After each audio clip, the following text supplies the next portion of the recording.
Magandang araw po. Narito na po ang magiging lagay ng panahon ngayong araw ng Miyerkules, October 2, 2024. At bagyong Julian, asahan na papasok muli ng Philippine Area of Responsibility.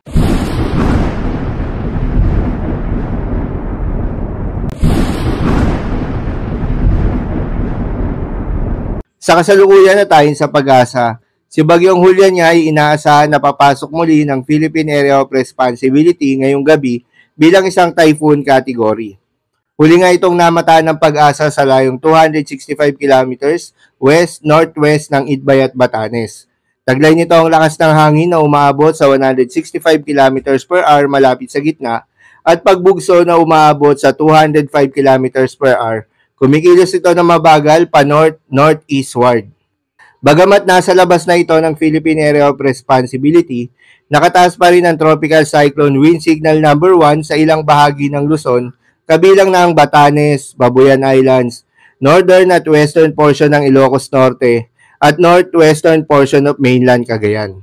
Dahil nga sa outer rain bands ng Typhoon Julian, asahan na makakaranas pa rin ng malakas na pag-ulan at pagbugso ng hangin ang Batanes, Cagayan, Apayao, Kalinga, Abra, Mountain Province, Ilocos Norte at Ilocos Sur.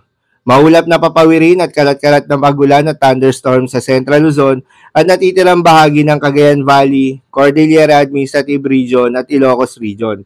Dahil yan sa trough or extension nitong si Typhoon Julian. Maulap na papawirin naman at kalat-kalat ng pag-ulan at thunderstorm sa Davao Region, Soxargen at Barm dahil yan sa easterlies o yung mainit na hangin galing sa karagatang Pasipiko.